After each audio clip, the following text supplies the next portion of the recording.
Beed citizen live update. Beed येथे जिल्हा क्रीडा संकुलात महसूल विभागाच्या जिल्हास्तरीय क्रीडा व सांस्कृतिक स्पर्धांच्या उद्घाटनाप्रसंगी जिल्हाधिकारी शुक्रवारी दिनांक 17 रोजी बोलत होते।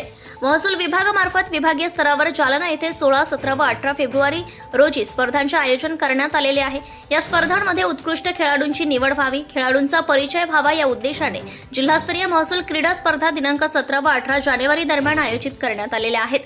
यावेळी अपर जिल्हाधिकारी तथा निवासी उपजिल्हाधिकारी शिवकुमार स्वामी, अंबाजोगाईचे अपर जिल्हाधिकारी अरविंद लाटकर, उपजिल्हाधिकारी शैलेश सूर्यवंशी, उपजिल्हाधिकारी ओमकार देशमुख, अंबाजोगाईचे उपविभागीय अधिकारी दीपक वांजळे, बीडच्या उपविभागीय अधिकारी कविता जाधव, आष्टी पाटोद्याच्या उपविभागीय अधिकारी सीमा शेख यांच्यासह तहसीलदार चंद्रकांत शेळके, नरेंद्र कुलकर्णी, अविनाश शिंगटे, संदीप खोमणे, संतोष रुईकर, दत्ता निलावाड, राकेश गिड्डे, वैशाली पाटील, विलास तरंगे, सुरेश घोळवे, वैभव महिंद्रकर यांच्यासह त्यांच्या अधीनस्थ नायब तहसीलदार, अव्वल कारकून, महसूल सहाय्यक, मंडळ अधिकारी, ग्राम महसूल अधिकारी, ग्राम महसूल सेवक यांच्यासह वाहन चालक, शिपाई इत्यादी उपस्थित होते।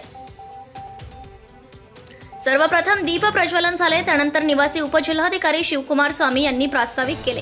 त्यांनी जिल्हाधिकारी अविनाश पाठक यांच्या मार्गदर्शनाखाली आपण सर्वजण अनेक क्रीडा प्रकारांची तयारी करीत आहोत आणि विभागीय स्तरावर आपल्या जिल्ह्याला निश्चितच प्रथम क्रमांकावर आणण्यासाठी सर्वांनी प्रयत्न करावे असे आवाहन केले। खेळाडूंसाठी जिल्हा स्तरावरच राहण्याची व जेवणाची व्यवस्था करण्यात आली आहे, त्यामुळे खेळाडूंनी पूर्ण क्षमतेने सराव करावा आणि जिल्ह्यासाठी जास्तीत जास्त योगदान द्यावे असे आवाहन त्यांनी केले। अध्यक्ष भाषणात बोलताना जिल्हाधिकारी अविनाश पाठक यांनी घोषित केले की औपचारिकरित्या स्पर्धांचे उद्घाटन झालेले आहे। सर्व क्रीडा प्रकारांमध्ये अधिकारी कर्मचारी यांनी हिरिरीने भाग घ्यावा, सराव करावा। सांस्कृतिक स्पर्धेत भाग घेतलेल्यांनी आपल्या जिल्ह्याचे नाव पुढे कसे येईल यासाठी पुरेपूर प्रयत्न करावेत असे नमूद केले। जीवनात खेळाचे महत्त्व काय आहे याबद्दल बोलताना जिल्हाधिकारी यांनी म्हटले की आपल्या दैनंदिन जीवनात खेळाचे महत्त्व अनन्यसाधारण आहे। खेळ हा मनुष्याच्या जीवनातील एक महत्त्वपूर्ण अंग असून खेळांमध्ये शारीरिक आणि मानसिक फायदेही आहेत। प्रत्येकाला उत्तम मानसिक आणि शारीरिक स्वास्थ्यासाठी खेळाव्यतिरिक्त दुसरा पर्याय नाही। खेळल्यामुळे शारीरिक विकास साधतो व मानसिक प्रबळ मिळते। खेळ ही एक शारीरिक कला आहे। दररोज किमान अर्धा ते 1 तास खेळ खेळला पाहिजे। तहसीलदार व नायब तहसीलदार संघटनेचे जिल्हाध्यक्ष तसेच बीडचे तहसीलदार चंद्रकांत शेळके यांनी अधिकची माहिती देताना सांगितले की तालुकास्तरीय तहसील कार्यालय किंवा जिल्हास्तरीय जिल्हाधिकारी कार्यालयातील कार्यरत सर्व खेळाडूंना पुरेशा सुविधा उपलब्ध करून देण्यात आलेल्या आहेत। जिल्हा स्तरावर तसेच विभागीय स्तरावर पुरुषांसाठी kho kho, kabaddi, cricket, volleyball, football, पोहणे इत्यादी क्रीडा प्रकार असून महिलांसाठी kho kho, cricket, throwball, ring tennis, एकेरी व दुहेरी इत्यादी क्रीडा प्रकार आहेत। याशिवाय उंच उडी, कॅरम, बुद्धिबळ, tennis, badminton, table tennis, lawn tennis हे क्रीडा प्रकार एकेरी, दुहेरी व मिश्र या स्वरूपात आहेत। 45 वर्षांखालील वयोगटासाठी आणि 45 वर्षांवरील वयोगटासाठी स्पर्धा वेगवेगळ्या असणार आहेत।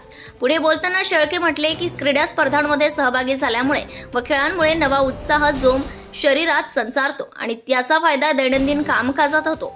जनतेच्या सेवेसाठीही सकारात्मक प्रवृत्ती वाढीस लागते असे त्यांनी सांगितले। पोहणे या क्रीडा प्रकारासाठी क्रीडा संकुलातच उपलब्ध असलेल्या जलतरण तलावात सराव केला जाणार आहे असेही त्यांनी सांगितले। या कार्यक्रमाचे सूत्रसंचालन तहसीलदार सुरेश घोळवे यांनी केले तर आभार प्रदर्शन तहसीलदार चंद्रकांत शेळके यांनी केले। यानंतर लगेचच उद्घाटनपर क्रिकेटचा सामना घेण्यात आला, त्याचा टॉस जिल्हाधिकारी अविनाश पाठक यांच्या हस्ते करण्यात आला। Subscribe now and press the bell icon. Never miss an update.